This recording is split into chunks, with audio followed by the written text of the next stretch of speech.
I have it named. Steak fry is the default for me because I'm English. That's steak fry fries is are a great. chip essentially. Yeah. I think the only ones I don't like, and I'll still eat them. Like, please, I'm not gonna kick them out of bed. Is those really thin, crunchy shoestring fries? The Oh, okay, yeah. the ones that are From like Steak and Shake. yeah, well, even thinner than that. The ones that are like Oh, wow, you break okay. in half. The like those ones. Pretty much anything else. I love a waffle fry. I love a JoJo. I love a steak fry. Just anything. Yeah, I will eat any fry, but I will definitely take if the steak fry doesn't look like a potato wedge. Yeah. And it's not seasoned right, I don't want it. I'll eat it, but I don't want it. Right. However, oh crap, where was I going with this? Man, I don't remember. You got lost me. in the fries. Yeah, I was thinking fries too hard, and That's now right. I'm hungry. Oh man. But yeah, steak fries. I'm good with as no long as fries. it's well seasoned. Oh, country fries. Okay, that's where I was going with. Like if you go to like a county fair or whatever. Country I fries. think country fries are pretty good. Yeah, Country it's fries. basically. It's still got like the potato skin on the end of it, and it usually comes in like a tub, and it is so It's like damn Five Guys greasy. fries. Yeah, it is so damn greasy that you don't even get a quarter of the way through the tub, and you can already see through the bottom of the tub because of how much Right. grease is in there. Gotcha. Mhm. Country That's fries where I are was going different with than it. home fries, even though they're Correct. confused a lot. Gotcha. Yes. Gotcha. Know your fries. That's right. That's right. That's our tagline. Know your Yeah. fries. Yep. All right. Honestly, I'm good with no fries. I'm just good with no fries. Like, if I'm ever out somewhere, and I get a meal and stuff, and it comes with a side of fries, I'll happily share the fries. Yeah. I don't really care. Eat my fries. Get like a soup as your side, and then we can share the fries. The kind of famous Bart situation. Simpson quote: "Eat my fries." Eat my fries. It's not a deal breaker, but it's great that it complements whatever you're eating. Yeah. So- No, and like, okay. Let's get to the deal breaker then. Mhm. What's Alright. your seasoning of choice? On fries. Yes. If you guys, let me look it up to make sure I've got the name of this right. Hang on. I'm not so- really picky. I think my preferred is just salt and pepper, because if not, like, you want to put like truffle oil or something on it, that's fine. But like, I'm kind of like I want to, and if I'm gonna have fries, I typically want to enjoy the potato-ness of it without Mhm. it being like overdressed or over seasoned. I really wish we could do show titles from our pre-show, by the way, because this pre-show is just full of them so far. Yep. Like, I'm not a ketchup guy. I don't like ketchup, Yeah. like, generally speaking. If I don't have a sauce option, it's salt and vinegar the whole way. Like, give Yeah. me the salt and vinegar, the old British staple. I hate vinegar, but I get the appeal. Like, if I'm gonna do a sauce option, in England it's garlic mayonnaise. Over here it's garlic aioli. Like, Right. give me that. I don't That's I the don't want good just stuff. plain old mayo. I want the garlic shit too. Yeah. Like, nom, nom, nom, Give me nom, the nom, nom. fancy mayo. Have you guys ever had French fries seasoned with Old Bay seasoning? I have not. I would try that for Change sure. your life. I would try that for sure. When's the last time I had Old Bay seasoning? That's I'm why not I had to even look sure it I up because know. all I could remember is like it's Bay seasoning, but I know Yeah, there's it's the another little word in shaky front of it. can. Yeah. Yeah. Gosh. I don't know By the the last time way, I've had Old Bay. Besides removing the crab from the tin, it looks exactly the same as it has. Right. So the funny thing is, I don't know which restaurant it is, but there's a restaurant near where I live, and when they do fries, they give you the option of like spicy fries. Okay. And it's like fries with a little bit of extra kick on it. And when I feel like having fries, that's what I'll order because nobody else in this household will touch them. Mhm. So that's my go-to when it's like, no, these are my fries kind That's of right. situation. Oh man. All right. Are you guys ready to get started? Yeah. Sure? Question Dude, mark. First review on Old Bay seasoning from their website. 1 star. Too much spice. It's spice. Also, You it's idiot. Old Bay. Like, we're not.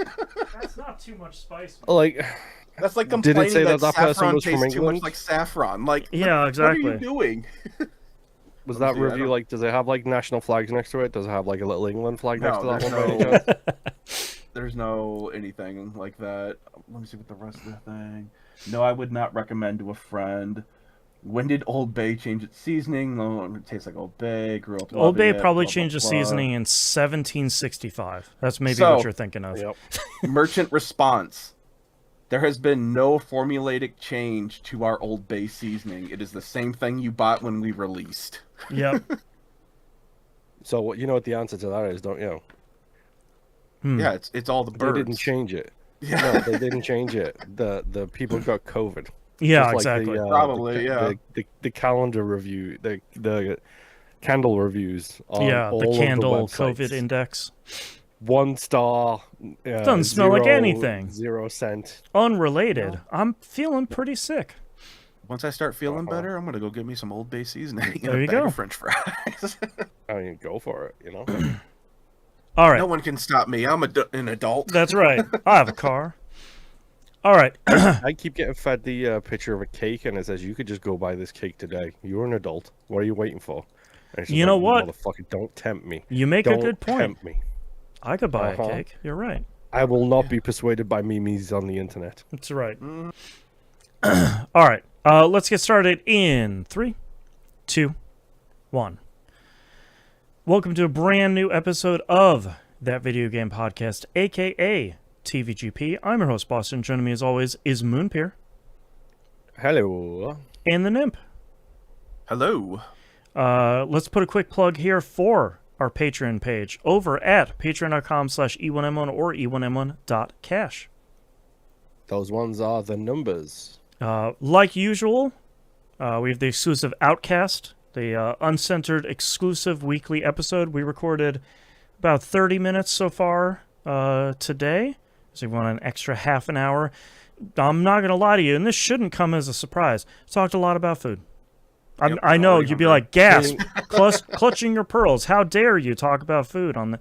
We talked about. I'm hungry. We just talked a lot. About I mean, when we adopted our two kittens a couple of years ago, the description for them was that they are very food motivated, and I was like, So they're Me just too, like baby. for real. Let's just do like it. me for real, bro. That's right. You get that. You get early access to We Rogue Like It and Critical Misses. At the $5 tier or higher, you get exclusive access to Critical Misses production meeting and exclusive access to The Wayward Sons, the supernatural TV show watchcast that Moon and Nip are going through. All of that and more, patreon.com/E1M1 or E1M1.cash. Those ones are the numerical digits. 1. All right, Moon. Score update, gamer score update, points update, and then what have you been playing this past week? Gamer score on the grind to 1,000,000 is 755,405 is my Okay. current tally. I didn't get a lot of time to play this week because go check out social media feeds. I'm pretty sure I talk about it in the pre-show too. Yep. I have injured myself in a very particular kind of way, which means I am very sore every minute of every day right now. Moon's getting up there in age. He sneezed a little too hard. That's right. Threw something Yep. out of whack. That's right. It I happens to us all. failed the skill check of trying to like pick up a cup apparently. That's right. Like it's just real bad. Like I sneezed wrong, I slept wrong, whatever the case may be. Closer to 50 than 30 anymore. So Yep. it's that time of year, I guess, or that time of life, I should say. Yep. On top of that, there's a work situation. Again, mentioned slightly in the pre-show. No spoilers or doxing information allowed. Yep. So I haven't had a whole lot of time. Sure. So there was a couple of days, I think at least 2 days, where I loaded up Card Storm Idol, which is the game that we've talked about. I think I started it last week. I think Yep. so, yeah. The downside for Card Storm Idol compared to Grim Idol is it does not have an offline tally, so it's not one of those things where you load it up like 2 weeks later and it's like, hey, congratulations, here's all of this currency for you to spend because your guy's been running in the background. Card Storm Idol does not do that. However, Card Storm Idol does have, if you put it on an appropriate volume, chill chiptunes to fall asleep in pain to. Oh, perfect. we'll say. So there was, I think, 2 nights where I had it on. I was doing my clicker thing. I was doing my idle thing, letting it do its thing. And then I just fell asleep on the couch. Yep. You're vibing. So it ran until my Xbox turned itself off, basically, due to non-moments or no inputs or non-interaction Right. with the system. Yes, no inputs. And then when I loaded it back up again, I had a whole bunch of stuff. So I am now done with Cardstorm Idle. Hey, nice. Of the idle games I have played this year, which is a sentence I never thought I would say, and played being the operative word, I would definitely recommend Grim over this. Grim just feels so much better, and like I think Nimp was mentioning, you played it on the PC a little bit too.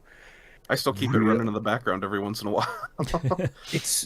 I feel like it's such a better game than this kind of situation, and that's fine. Yeah, it is what it is. I will say I looked up a guide for Grim Clicker just to be like, okay, what is the progression? Like an achievement guide or like a no, whole just thing guide? Just like a regular progression guide. Like what should I be doing with this character? It gets so deep in the weeds and the math so fast. I'm like, nope. I think the key I found with this kind of situation is to just buy what you feel like buying, unlock what you feel like unlocking, and you'll get there one way or the other eventually. It doesn't really matter. I'm not looking for the min-max path. I just was curious on, should I be doing this? And the answer is no. Yes, correct.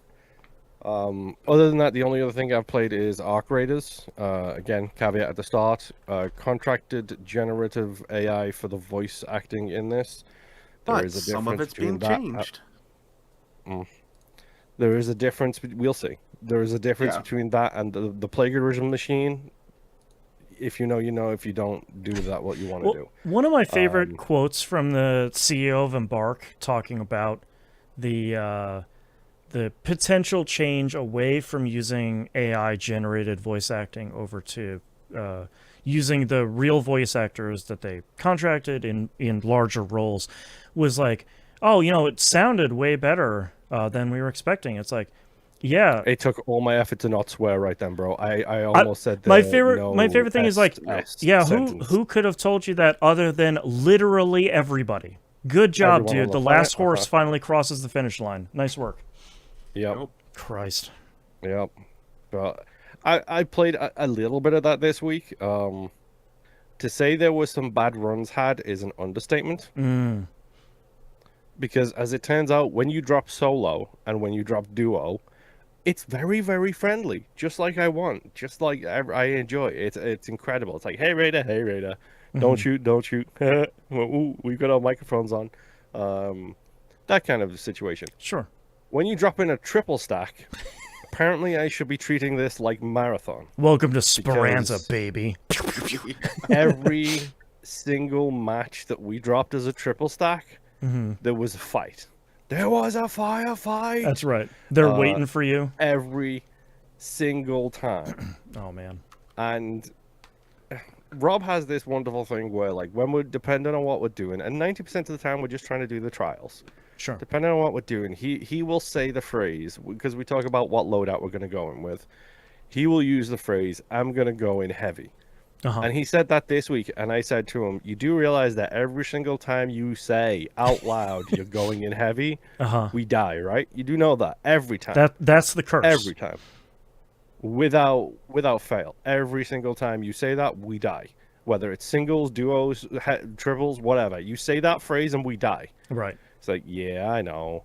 And then we went in and we died.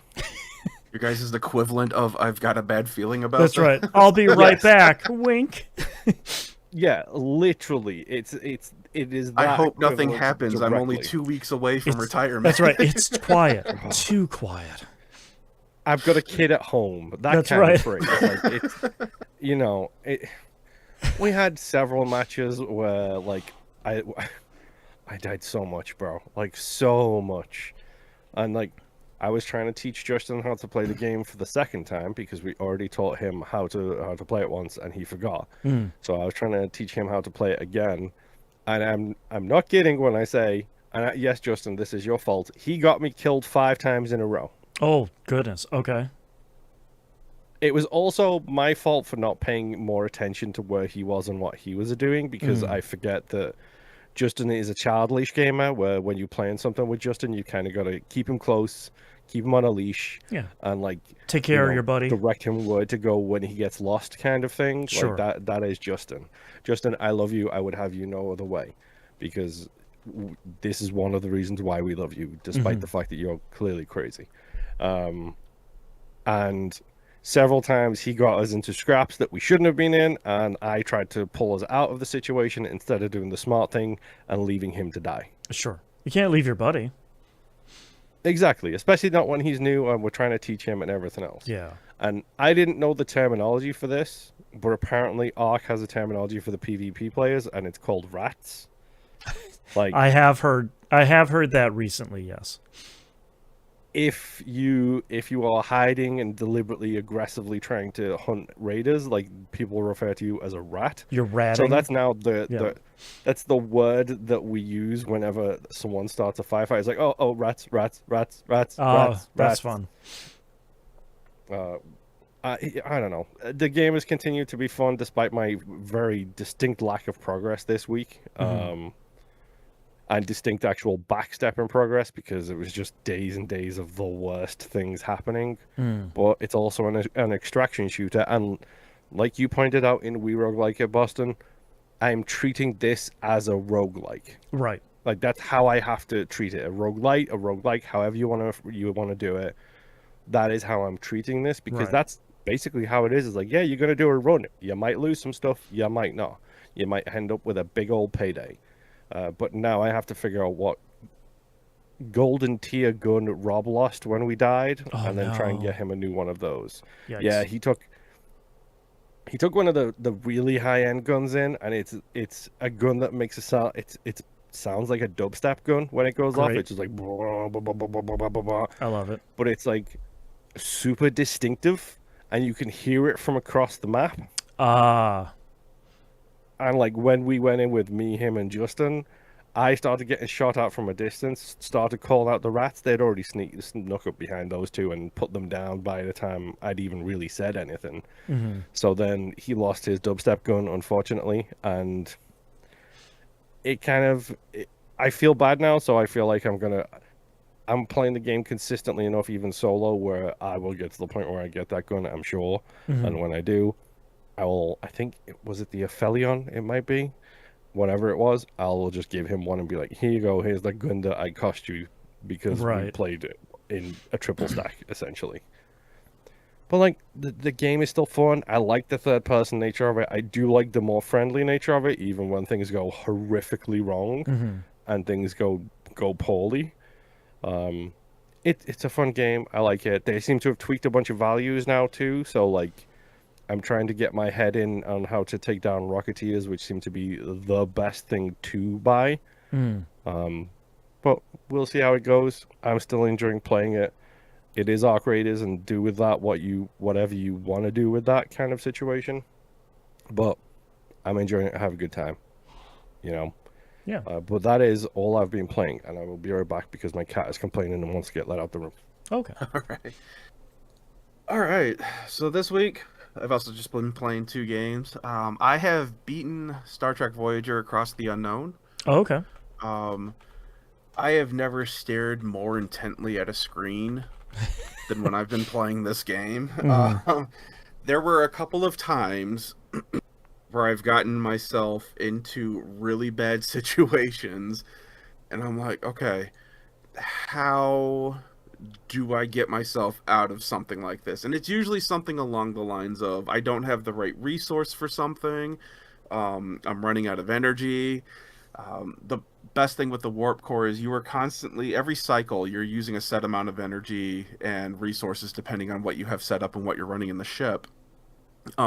If you run out of fuel, it's not automatic game over. Your warp core goes into gray mode, which means that it's still outputting some energy, basically enough to keep you limping along, but like, you're not... Actually, I don't know if you can. I doubt you can warp between systems, but you can still move around in whatever... You can stay local. Yeah, whatever star system you're in. So that way it gives you the chance to potentially get more fuel if you haven't stopped yourself in an area where you didn't have enough. Right. The problem is that certain missions are timed, and I was at a point, I think it was like chapter 7 or sector 7, where you just get like a real bad deal, like starting out, like no matter what, like story related, you are hampered. And it really sucks because I got to the end of sector 6 and I'm like, all right, I'm feeling good. Things are starting to come along. We get into sector 7. Nope, I've lost half the stuff going on in my ship. I don't have enough resources. I can't hold enough resources. I'm constantly taking damage. I'd gotten to a point where I'm in gray mode, half my crap is damaged, a fight wants to break out, and I've got 2 cycles to complete a mission before that goes sideways. And somehow I had managed to just stare at the screen long enough where it's like, okay, if I hit this planet and then this planet next, that will give me enough and get me to the last mission point, and then I can complete the mission within 2 cycles, and then that should allow me to boost up a couple of things here so that I can start getting back on track with getting everything back up and running. And it did. Barely. I barely won the fight that I needed to win. There is definitely one fight in here that I will not spoil that is unwinnable, but is presented to you like you should be able to win it. Oh, sure. Because I'd gotten in there and I'm like, okay, there's shields and weapons in their ship. Their health is what's normally found in this area. I've been able to fight them with no issues before. I take 1 shot and I've just completely lost shields in the front. Incredible. I'm like, what is going on? So I shift, I start playing defensively. It's like, okay, get the front away from the ship. That way you can start regenerating shields. I take 1 shit to the bow, completely lose shields. And like, I am screwed. I don't know what is going on. You're not meant to win that fight. So I'm like, all right, cool. Thank you, because I was going to be super mad doing that. But then once you complete, like I said, I believe it's Sector 7, going into Sector 8, it is still not better. You are dealt another really bad hand that you have to work around while you're still trying to figure out how to recuperate from the last sector. And I got through it, and I did fine. And I will remind everyone, I am playing on the easy mode. Right. The easiest mode that's available. So this is still going to give you a challenge, and there's, I think, 5 or 6 modes higher, difficulty-wise, higher than this. The last one being Year of Hell, which is incredible. A really good reference to the show. But, so I get through all of that, I'm like, all right, cool. I'm in Sector 9, and I get to a point where, again, I'm feeling really good where my ship is at. I have high morality. I don't have to worry about there being a takeover of my ship, a mutiny. My shields are good, my weapons are good. I'm starting to regenerate resources within the stuff that I've built within the ship, so I'm not as hard up for resources as I was before. I've got all the decks opened up. I can put stuff where I want it to. And then I get to a point where it's like, okay, the story mission, you have to send 3 away team members out here to complete a mission. I'm like, cool, no problem. Their stats are all really high. The max level for each hero is 10. And you're basically, if you put, the way I did it, I put Chakotay in the transporter room, which gives you a 10% buff, status buff.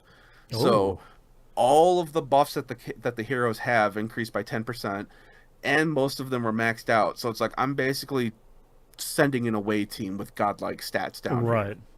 And I get through, there's like 6 or 7 things that I have to clear before I get to this final thing. And it's like, all right, if you choose this option, you have a 95% chance of just, you take it all home. Like, sweet, choose that option, failure. I'm like, of course. Thanks, XCOM. Absolutely not. That's right. Reload. Yep.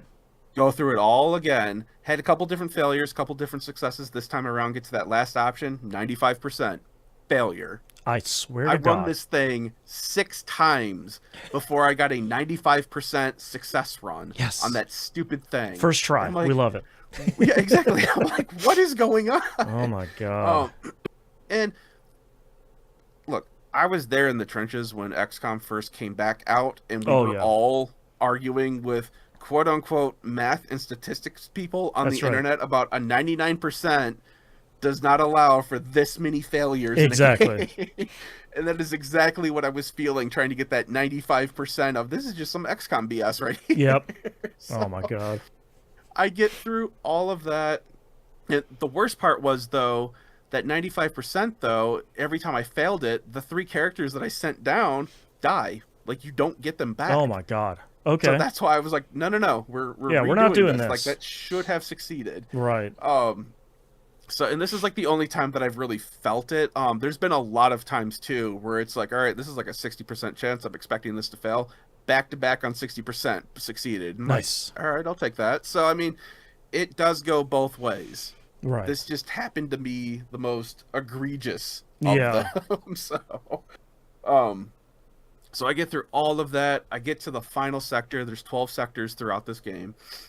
And I am at the point where it's like, all right, cool. I feel like I can take on anything in this map. Mm-hmm. And in comes the Borg Queen. Oh, okay. And she does not play nice. Yeah. I managed to eke through it. What they do? Uh-huh. I managed, because of some of the allies that I had and the way my ship was configured, I was able to eke through that fight and get to the end of it. But my God, was that a harrowing hour of getting through this last section, trying to beat it. And a lot of, all right, I just need to research this thing. I need like 3 more cycles to get through here. All right, that's done. I need to research this other thing so I can get these going. The worst part is anytime you add Borg technology, and you don't have to add any of the technologies. There's like 5 trees that you're going off of. It's like crew, science, engineering, Borg, and one other that I can't remember off the top of my head right now.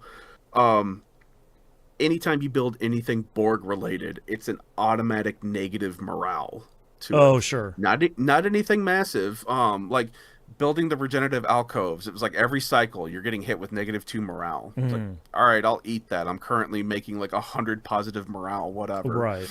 But then there was like Borg cutters for like ship-to-ship combat, and like the shielding matrix that I built. So I'm at a point where it's like, okay, I've built some of this Borg stuff. I've upgraded it all the way to the max, and I'm looking at like -50 morale. Okay. And I don't even have like all this stuff. There is this whole thing where you can completely replace all of your crew with Borg. Like there's a whole maternity thing that you can make that will create like 10 Borg like every couple of cycles or something like that. So you can go all in with Borg technology on the ship, which is very, very cool thinking. I mean, it's one way to get back to the Alpha Sector, right? Yeah, exactly. It is definitely one of the ways. That's why this is a great what-if game. Yeah. But I didn't play with it that much. I stuck with the regular Starfleet. I had some Borg stuff here because it really helps with your attack and your defense. I was like, all right, cool, let's just keep it that way. And that's what helped get me through the end with everything. There are a lot of different endings and a bunch of different what-if scenarios you can run. I don't know if I'll go back to it. Maybe if they release like another big update or something like that, right. Maybe I'll check it out. But for right now, I got a really good ending. It made me earn it, even on the easiest difficulty, which I'm like, all right, cool, whatever, that's fine. And it was just a really good game. It's $40. I highly recommend if you just want to play like a resource manager that's Star Trek Voyager based. This is the one to go for. Just don't be expecting AAA stuff. Like it's really great. Or like don't expect it to go easy on you.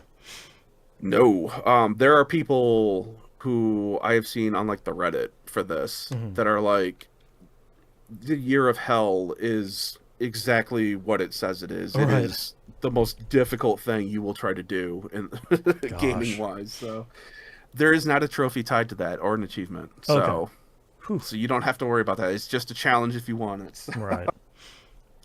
My last game, speaking of a challenge if you want it, Dragon's Dogma 2. Oh. Oh boy. Yeah. My kids got this for me for Christmas last year. Oh boy. So I think my issue with Dragon's Dogma 1, and I can't fully say this is what was happening, but that's what it feels like right now after playing a little bit more of this, is I feel like my issue with the first one was that the difficulty was just so random. Yeah, it's very uneven.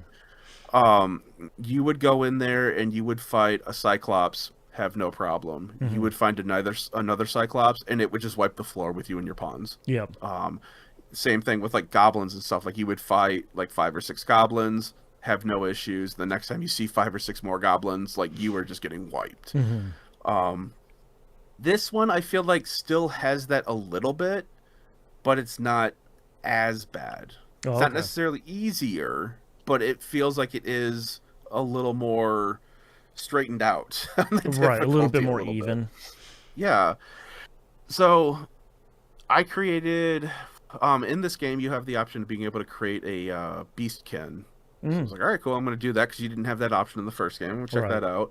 Still went mage because I don't know why, but for some reason, anytime I think Dragon's Dogma, it's like, well, it's going to be a mage, Yep. at least starting out. Everything else is exactly the same. You can change your vocation, your class to whatever you want it to be. You keep using your vocation, or, you know, whatever vocation you're leveling up. You increase your stats. That gives you the ability to unlock more or higher levels of attacks that are available to that character. You still earn, I think they're called vocation points actually, but you still get like experience, money, and vocation points whenever you kill something or whenever you complete a quest or anything like that.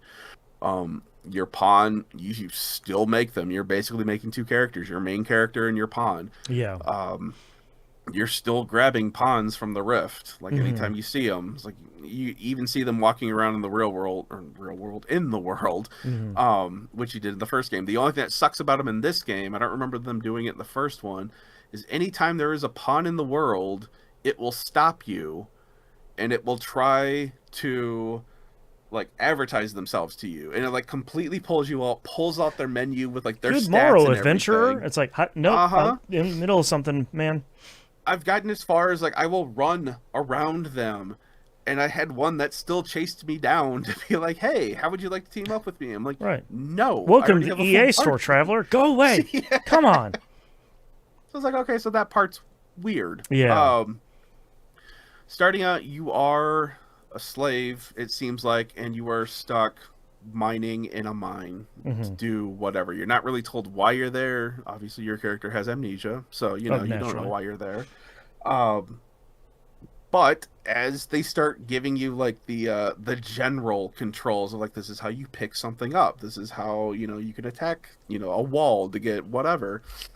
A Hydra shows. Is it a Hydra? No, it's a Medusa, a Gorgon, shows up out of nowhere and starts attacking the mine. So now you get to go as whatever class you picked as. You now get whatever the starting weapon for that class is, and you are to go there and fight it with all the pawns that are there also mining. Oh, okay. Because at this point there is not an arisen so much. Like your character is an arisen, but like there's not an active one outside of your character right now. So all the pawns are just milling about, not doing anything. So they started putting the pawns to work as free labor. The way the pawns work out, it's lore-wise anyway, is if they're not commanded, they will just stand there and they will slowly rot away.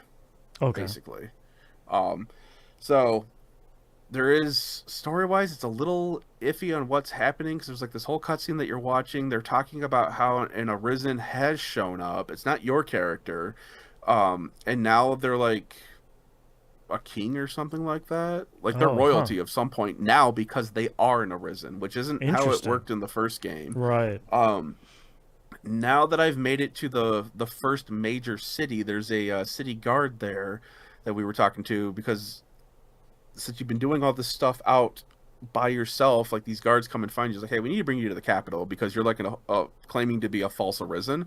So and then they see you like fighting with pawns and stuff like that, like teaming up with them and all that. It's like, actually, you might be like legit, which is very unheard of because we already have one at the capital and there's only ever one at a time.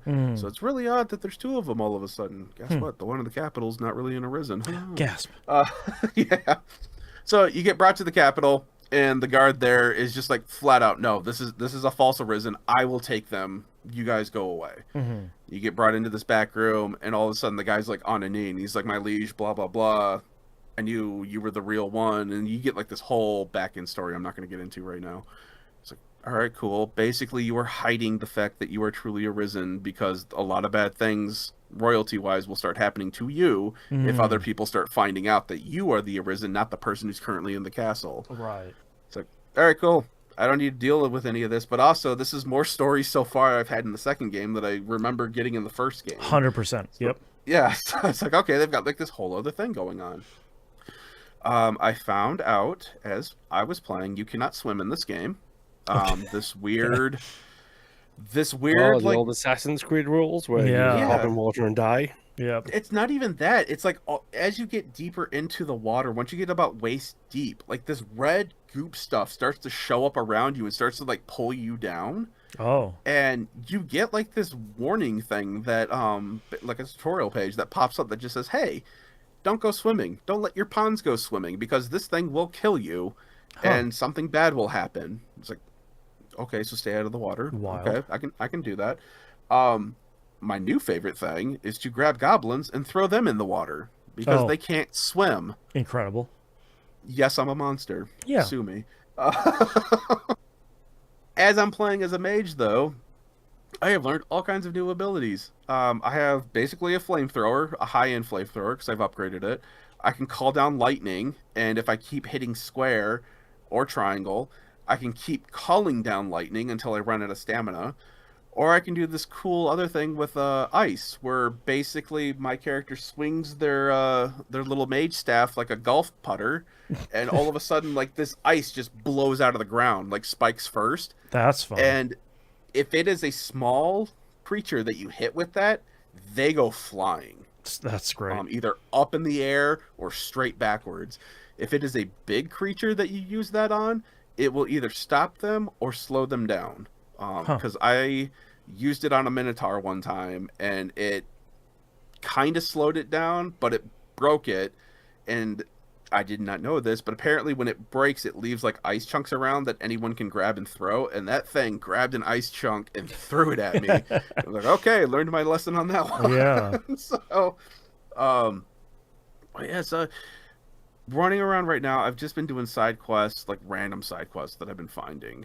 One of them that I had just cleared was there's a main mission one, like you get like 2 or 3 of them. Like, okay, I'm gonna avoid that for a little bit. But there was one side one where it's like, hey, this guy wants to train soldiers for this area. He needs swords, and he wants something that's like super excited to go through training. It's like, okay, swords you can go buy. That's no big deal. I could not figure out where to get a recruit that is like super excited to be trained until I got to the big city, and all of a sudden, like this guy just randomly runs up on me. And he's like, "Hey, you look like you're strong. How about you train me, and I'll get strong too?" And your character has an option where it's like, I am not going to train you. However, if you go to this town, ask for this person, they are looking for somebody to train." Right. And they're like, okay, they disappear. You go back that way eventually. And the guy's like, hey, thanks for getting me the weapons. Thanks for sending me this, this kid to train. The quest continues on where it's like you're fighting goblins and stuff like that. And then it's like, all right, cool. You guys now have soldiers. All is well. Here's your money. Here's your experience. Carry on, awaken. Huh. It's like, or not awaken. Yeah, no. Arisen. Whatever they're called. Arisen. There we go. My mind's a little foggy. Shepherd. The fact that I've talked this long with no issues has been Pathfinder. amazing. Yeah. I was like, all right, cool. The bigger problem is that I have with this game right now is that the map is huge. I have And heard that, yeah. I don't. It's amazing to play. Don't get me wrong. But it's just the fact that there is so many things waiting to ambush you. Yeah. That when you see, it's like, okay, I'm at this town, and I need to go way over here, and I'm like, can I make it before it turns dark? Right. How many things am I going to be fighting on the way? Right. Because it still does have that thing where your characters, after a while of taking damage, they don't fully heal back up to their max HP. Oh, that's right. So they have, and I can't remember if this was in the first game or not, but there is camping. As long as you have a camp set and you find a campsite, you can rest there, and that will fully allow everyone to heal back up to their max HP. Oh, okay. It's like, okay, that's not a big issue. Inns are like stupid expensive. The first place that you're at, it's like 1,500 gold. Jeez. It's like, guy, like I'm not made of money right now. I've got You get into 15 gold. How's that sound? Yeah, you get to the big city and it's like $2,000 to stay at a my hotel, God. or not a hotel, an inn. So I was like, oh my gosh. Luckily, if you wander around the city enough, there's a lady who comes and finds you and says, hey, I have a home here that I need someone to house sit. Oh. Can you do it? And I'm like, yeah, okay. That's and it me, turns yeah. into a quest. Yeah. Basically, this lady's going to be gone for a week, and she just wants you to house sit, which means you can use the storage container that's in the house, and you can use the bed, and it's free. Oh, great. So I'm like, all right, cool. I'm already saving money. Eventually, she does come back a week later, and she's like, hey, you've been really utilizing this house, and I really like where I'm at now. How about I just sell you the house for 20 grand? Okay. And at this point, I'm like, actually, I already have 20 grand. So yeah, I will buy this house so that way I'm not spending 2 grand to sleep every Yeah, time. exactly. Because the other thing with sleeping too is not only does it get you back to full health, your pawn, every time they are helping somebody else out in a game, if they get called to another game, you do not get those items, and you do not get that, any of the experience or any of the quest guiding that the pawn will learn. You don't get any of that until you've slept. And then when you wake Okay. up, then all that stuff gets presented to That you. makes sense. Sure. Yeah. So it's like, okay, this is definitely a worthwhile investment that is going to save me tons of money. Yeah. And it has a cute little bridge that goes up to the door, and I was showing my wife that, and I was like, look at this, man. For 20 grand, you can't find that in this market That's nowadays. exactly. Like, this is great. It's a steal. So, yeah. So I was like, all right, cool. I got a house, I got a base. Let's keep exploring. And I found out ogres are very smart and very hard to fight, but I can beat them. Cyclops are very tough, very slow, but I can beat them. Okay.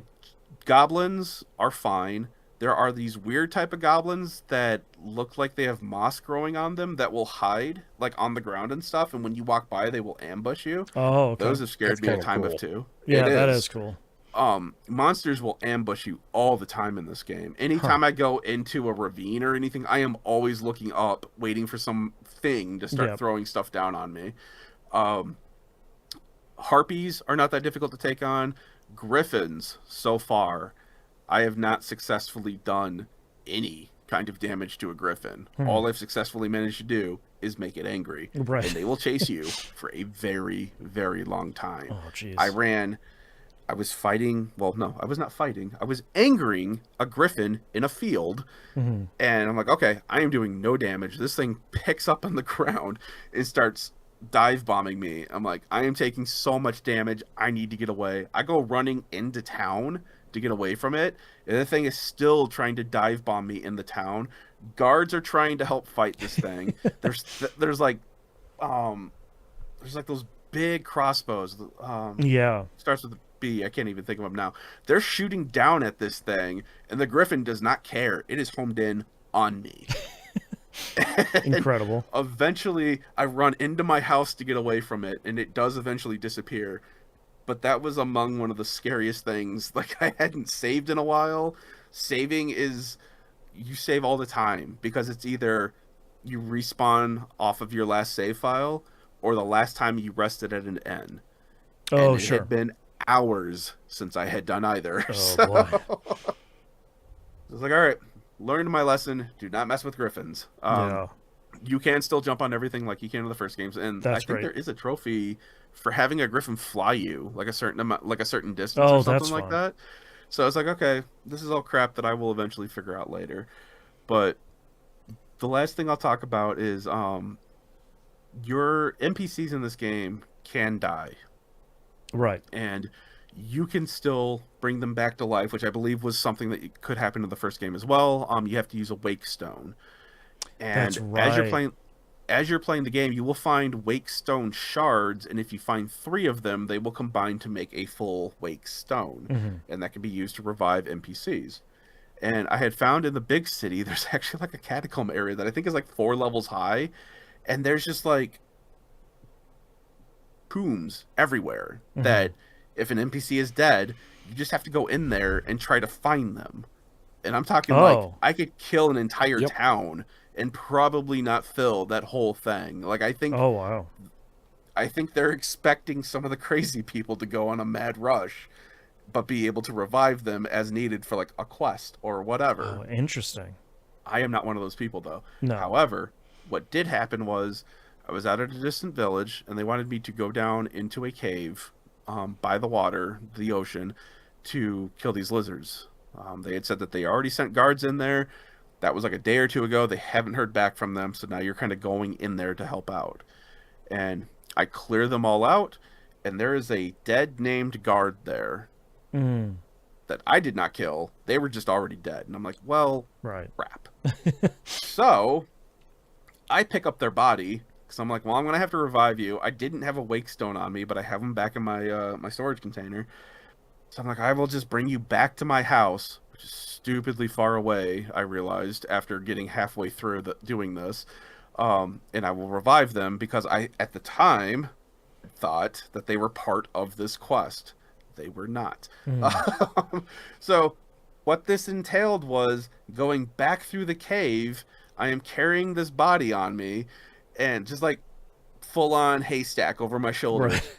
And I get to my first barrier, which is a wall that I can normally climb, but I can't climb while I'm holding somebody. So I'm like, well, crap.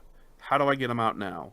And the game will tell you that if a body sits there long enough, eventually they will just be found in like one of these two locations for you to revive. I'm like, well, I don't know how long that's going to be, and I don't know which one they're going to show up at, because I only know of the one location. I don't know where the other one's at. I find out that I can throw. So I throw this guy's body up over the wall and proceed to do my corpse run back to town. Right. This guy's body was not well maintained with me throwing him everywhere. My character was also extremely slowed because I was had a heavy burden carrying him. I got attacked by an ogre, harpies, a cyclops, goblins, and a griffin. Jeez. On my way back to this town, trying to get this body back. I finally do it, put him on the floor, get into my chest, grab a wake stone, revive him, and he's like, "Oh, hey, good to see you." And he walks out of my house. And I'm like, are you kidding me? I thought you were part of this quest. Oh, my God. Yep. But you know what?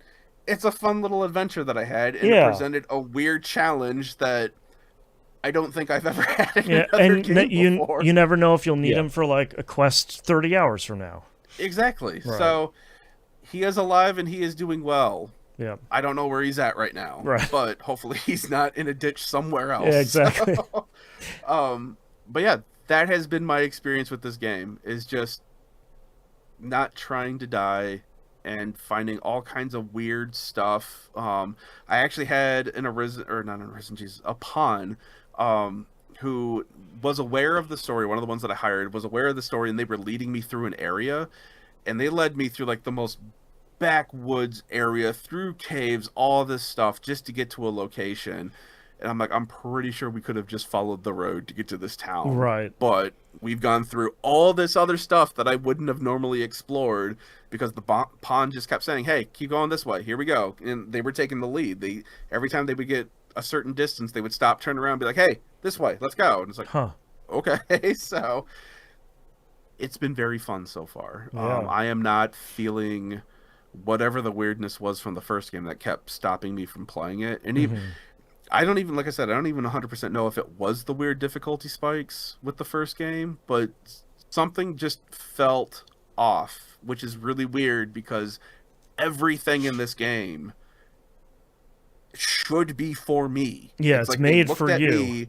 They looked at me and said, you like bars, you like charts, you like maps, you like climbing things, this is all you. Yeah. And I played it and I'm like, no. No, thank you. So the second game, whatever it's doing so far, has so far fixed whatever my issues were with the first game. And I'm looking forward to playing more of it. Nice. And yeah, that's all I have to say. Dragon's Dogma 2. It's better than the first game so far. Yeah. So, but that's all I've been playing this week. What are you up to, Boston? Marathon. It's the only thing I want to play. It's the only thing I've been thinking about. It's the only thing on my mind. It's stuck up there pretty constantly. Do you dream of the moths? I do dream of the moths. I dream of the silkworms 3D printing my runner shell. I've got all of it. They did put out their first big patch already, which fixed a lot of annoying issues in the game. One of the big things they changed was on certain quests it'd be like, oh, I need you to go hack this terminal in the second floor of this building, in this point of interest on this map. And a lot of players, myself included, would have a really hard time finding it because you had to get pretty close before like a quest marker would pop up. And then once the quest marker popped up, the 10 to 20 meters. Yeah, they changed it from 10 to 20 meters, which is a huge improvement because a lot of times you'd have to get like right up on the room where the thing is before you would know exactly where to go. And this one's a lot of like, if you're now in the general vicinity, you're going to have a much better idea of where to go. And it doesn't sound like that huge of a deal, but it makes a very, very big difference. And they adjusted a whole bunch of issues like that. They did, however, make a change that has been had like kind of a complicated reception so far, and they've extended the range at which you hear other runners' gunshots. So other actual players' gunshots. I don't remember them giving a range. It's not like, oh, it's from 50 meters to 100 meters or whatever. But it's a fairly significant change where you're kind of hearing, before you'd hear one point of interest, one POI, you'd usually hear like the next POI over. It'd be one of those things of like, oh, I kind of hear way off in the distance there's some gunfire going over to the west. And you're like, all right, I've at least have runners near me. But at least on the second map, Dire Marsh, where there's more POIs that are kind of closer to each other, that turned into kind of a much spicier experience at that point. So thankfully they've kind of already addressed it. They took like a day or two to kind of listen to feedback and said, all right, we're not going to roll it all the way back to where it was before, but we're going to try and find some middle ground. Like, we've heard you guys, we appreciate your feedback, and we're going to try and fine tune it to try and get it into a better spot. I'm like, okay, that's cool. They're already kind of committed to making some big changes. And then, we're talking last week about the reward pass being fairly anemic, fairly lame. And they're already like, okay, at the halfway point in this season, we're just adding like 6 new runner shells. So like player character skins, bunch of stickers, bunch of emblems, bunch of stuff like that. So I have felt pretty positive about it. I feel like it would have been fine, if not a little disappointing, if they were like, yeah, season 2, we'll beef it up for that. And they're like, nah, all right, we'll give you some more stuff now. Like, we'll improve it now. So I think that's been a pretty positive thing so far. This week, I was really focused on trying to get as many of the so there are 2 kinds of contracts. Those are there's actually 3 contracts. Those are the quests you're going through. The one is the liaison contracts. Those are the ones where you're introducing yourself to a new faction and unlocking a new faction. Those are the ones you only have to do once, Bungie is saying. Once you unlock all of the factions, when they do the quarterly reset, your reputation and the skill tree for that faction will get wiped, but you don't have to redo the intro quest to unlock the faction again. Okay. That's been kind of my focus, is like, well, I want to unlock all 6 factions. I want to start unlocking or start earning XP for those factions so I can start leveling up their skill trees. And a lot of those skill trees have fairly large improvements in them. So like, I really want to start working on those. Like, one of the big improvements I got this week is agility, so I can like jump a little bit higher, I can run a little bit faster and stuff. So that's like, there's one that's I'm really working towards, which is your knife, your melee option does increased damage. That knife is already a killer. At the base level, if you hit an enemy runner with it 3 times, they're going to get knocked on the ground. They're going to be down but not out.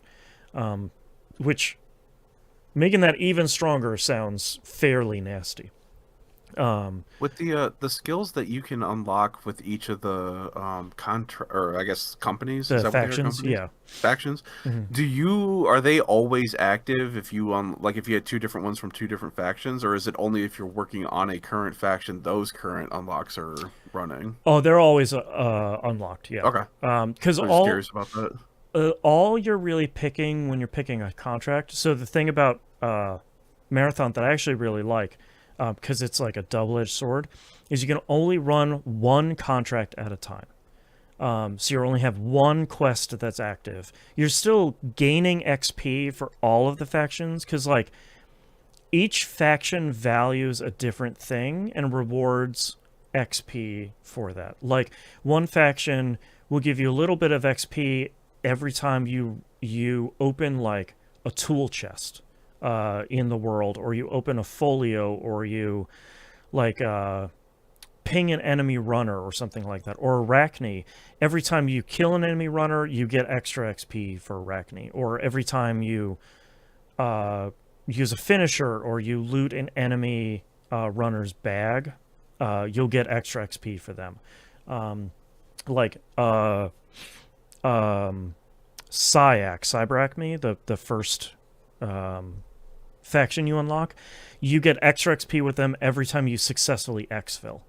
So like even if you're not working on a contract for New Caloric, you're still doing things on a run normally that you're gaining XP for everything. So like you can sometimes fail to exfil, like you have a failed run, which also, by the way, people that are out there playing Marathon, it's called a run, not a raid. A raid is a Tarkov thing. A run, the game even tells you on the loading screen when you go, have a nice run. Please call it a run. You guys are getting raids too, aren't you? Well, Eventually? the fourth map that might be coming out today as we're recording, I haven't actually looked, Cryo Archive, Bungie has said that there might be raid-like mechanics on that map. Oh, okay. But that's kind of all we've gotten, so like I'm not sure quite what that means yet. But like you can fail to exfil when you go on a run and still level up 3 factions because of all the stuff you did on the run. So it's kind of another fun layer of like, yeah, we got we got jumped by 2 teams at once, and the UASC, the AI enemies, jumped us at the same time, and we just got completely wiped. But I still leveled up a bunch of stuff, and I still like, now I can go, because I'm level 15 with New Cal, I now have like 2 or 3 new things on the skill tree that I can go upgrade. So it's that kind of, we were just talking about it earlier, of like, it's the great thing of like, I'm still treating it a lot like a roguelike, of like, sure, I quote unquote failed that run. I failed to exfil on that run, but I leveled up one of my factions that I liked, because I'm like, I wiped out 4 enemy runners on that run and I finished them.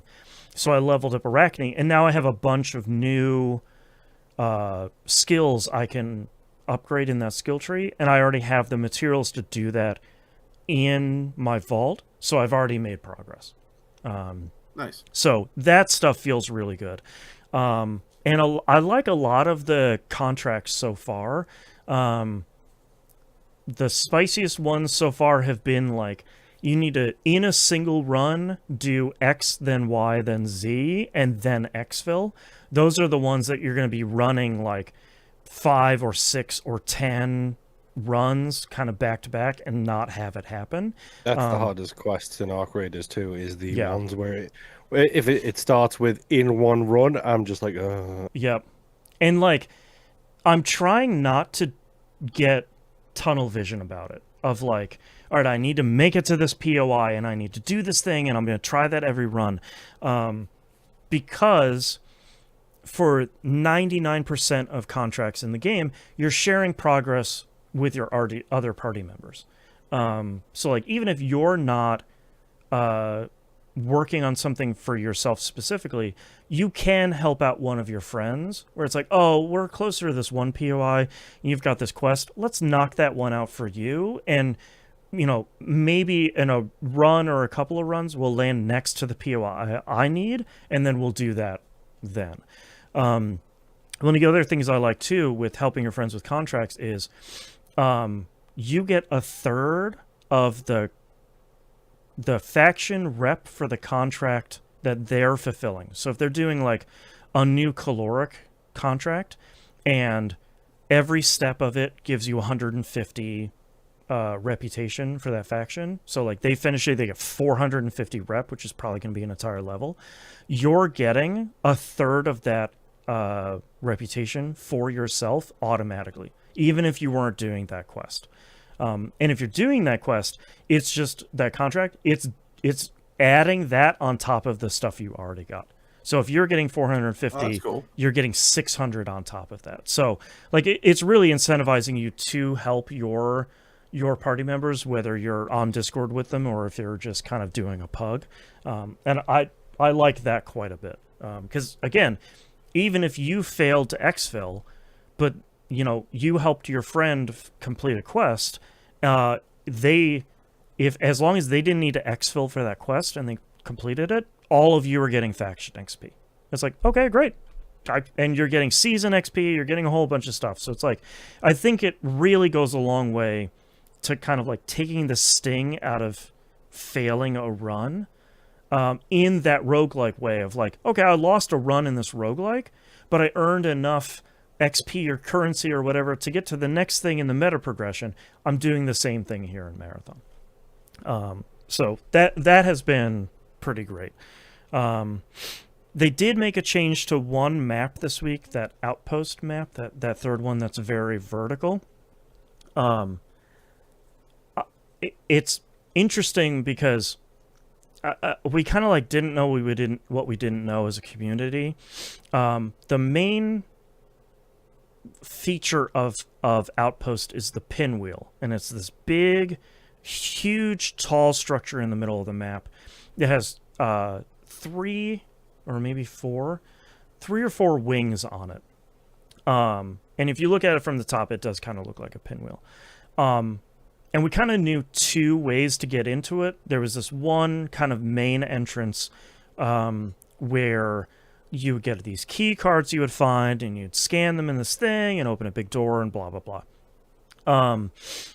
There was another way that I still kind of don't understand. And then there's a destroyed wing. It's this wing that looks like all of the floors have kind of been sheared off on the side, and it's all exposed to the elements. And there's this big kind of door that has a red barrier on it. And next to the door, there was a little panel that had 4 red lights on it. And people discovered fairly quickly there's these buttons with a red light on it kind of all over the outside of the destroyed wing. And if you shoot all 4 of those, that door opens and you kind of get access to a back entrance of the main part of the pinwheel. Well, as soon as people figured that out, it was like a free-for-all. The kind of the best loot in the game at the moment is in the middle of that pinwheel. You're kind of regularly getting purple items, if not higher. So it became this free-for-all, and I think Bungie disabled that entire encounter of being able to open that door, because it started turning out that you could go in as a rook. I talked about that last week. That's that single-player character where you're going in to a run that's already in progress. And it's really meant to scoop a bunch of stuff and put it in your vault and get better on another run. Was finding out it was really easy for someone to spawn as a rook, shoot all those things, go in there in the back part of that thing, clean the entire place out, and then leave with almost no risk. So it's all right, that I understand why you disabled that, because it was kind of removing a significant amount of risk for basically everybody to kind of get the best loot. So it's just a loot cave all over again. Yeah, exactly. It's very much a thing of we're shutting this down. You gotta work a little bit harder to get in there. So that makes sense. But all I want to do is play this game. Whether I'm playing it solo and doing rook runs, I'm playing kind of duos or trios, which I do still hope they put a duos queue in, because there's a lot of times where it's me and another person are available, but we don't have a third, and we're running into my least favorite marathon player, which is someone who doesn't have a headphone that works until they rush off into a bunch of UESC and get downed immediately when we're like 200 meters away. And then they immediately call us something terrible and disconnect.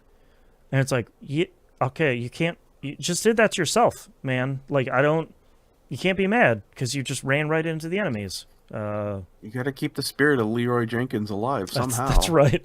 And also, like, I think there's still a contingent of people out there that don't realize that when you get all the way knocked down, so you're not down but not out, you're not crawling on the ground, you're just that kind of bag or box or whatever. You see that a lot in Apex Legends. You can still revive people when they're that bag of loot on the ground. So, like, even if you're in that state, you're not going to be sitting there for like 20 more minutes watching your friends running around having the match of their life.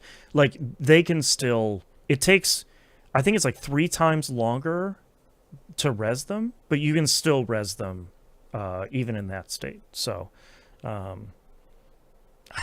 don't know, man. I really like this game. I was not expecting to enjoy it whatsoever, because I was afraid of extraction shooters and having that kind of that fear of losing your loot every run. And I thought, who would have thought that the two guys who have a roguelike show would really get into extraction shooters? Well, and also, like, I mean, there's I think it really clicked with me during the server slam where I'm like, oh, I can just treat this with like a roguelike. And also, my vault is constantly 100% full of ammo and items and upgrade materials and guns and backpacks and shields. Like, I'm just, at any moment, I can put together a complete loadout to go in and be competitive in a match. So, like, there's no gear fear for me because I can just put together another loadout. But when I'm having a bad streak, I still really love that sponsored loadout system of just like, okay, Sekaguchi Genetics is going to give me a loadout. Let's go in, and I can risk literally nothing. And the number of times all 3 of us have run like that. When you use those sponsored loadouts, do you keep everything from the loadout when you leave, or just what you pick up? Nope. You can keep everything. So if you go in and you like start with an SMG and you start with like a shield and all the stuff, if you still have that stuff on you at the end of your run and you successfully exfil, you bring all that stuff with you as well.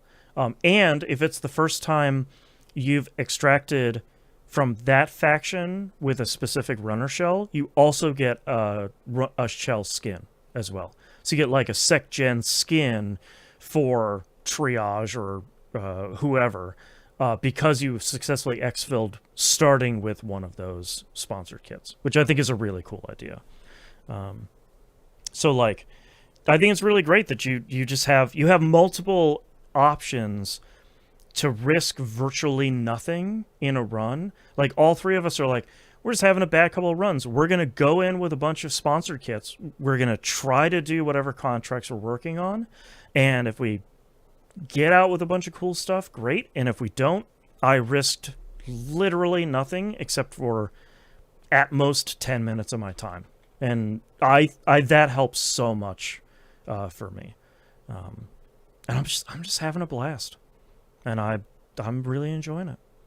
So nice. Marathon's great. I'm hoping at some point that, once the game gets more settled, maybe like at the beginning of next season, I hope they really do start looking at doing free weekends.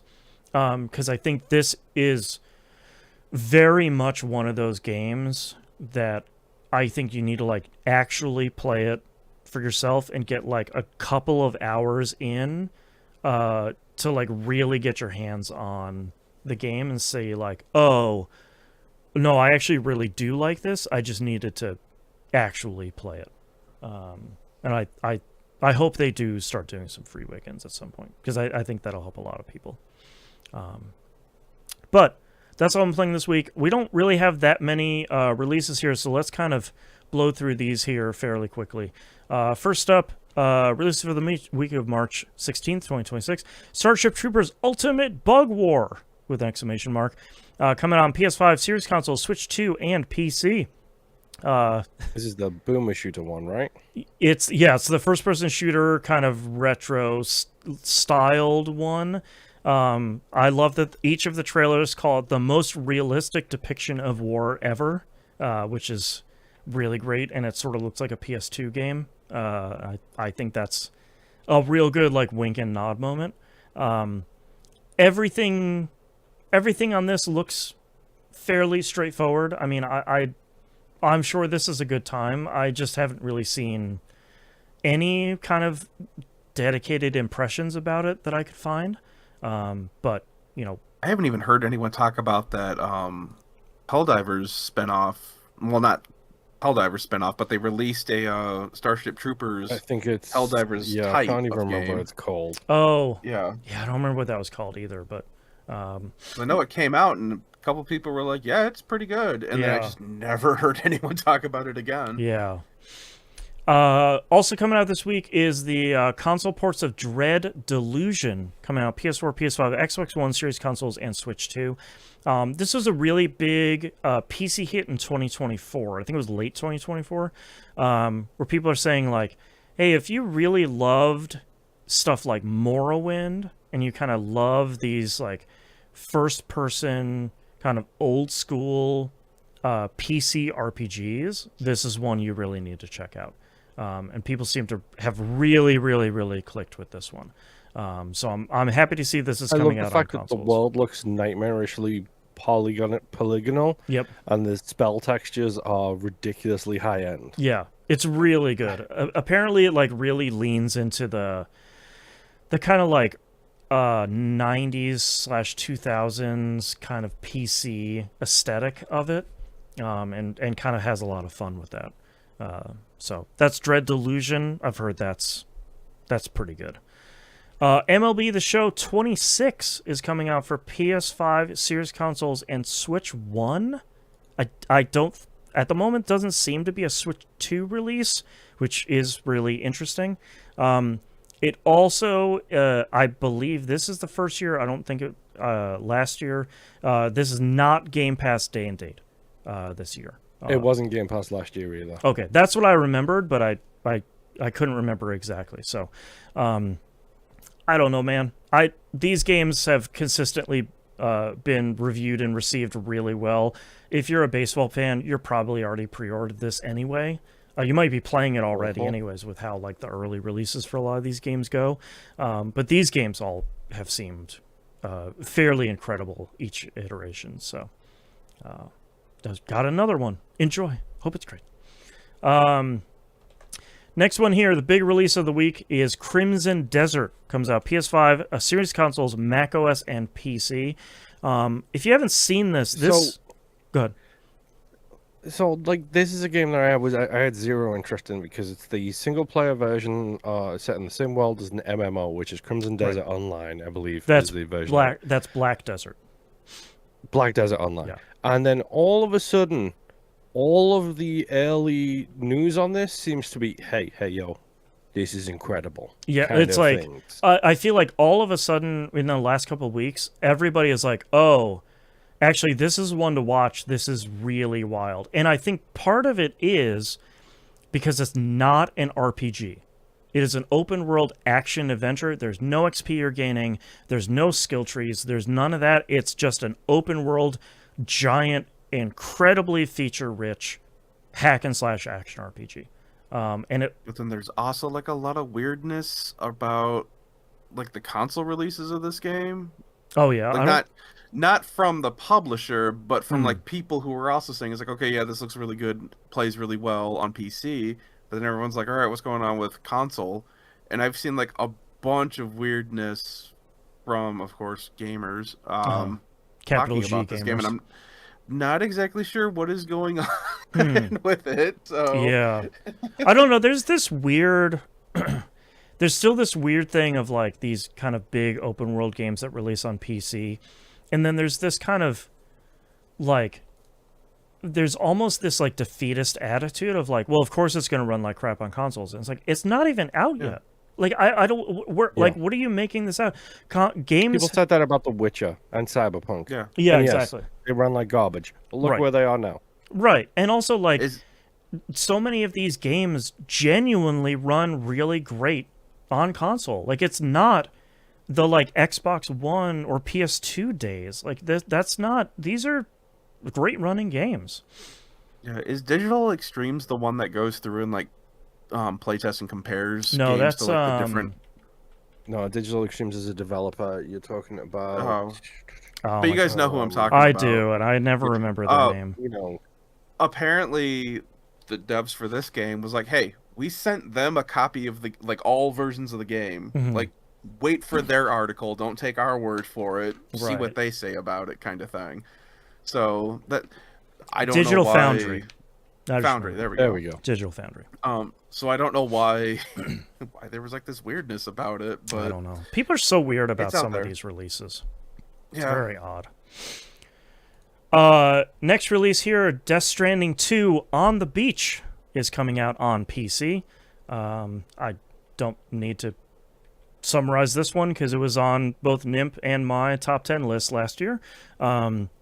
It is a Sony PC game that has all the features, the like ultra widescreen, DualSense support, blah blah blah blah blah. You know it's gonna be great and it's gonna run fine, just on the PC, and enjoy it while you can because it's probably the last one that will do so for a Sony game. Good job, Sony. Yep. But Death Stranding 2 is great. If you liked the first Death Stranding, it's literally another one of those. Like, for better or for worse, it's Death Stranding 2. So Yeah.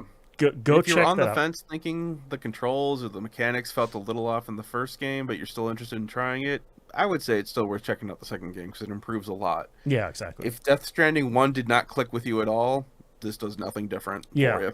Yeah, So- it's probably not going to move the needle for you. Yeah. A game I found here looking through the IGDB upcoming games list. Skella Seller is a really cool game. It seems like it's from a solo developer coming out for macOS, Linux, and PC.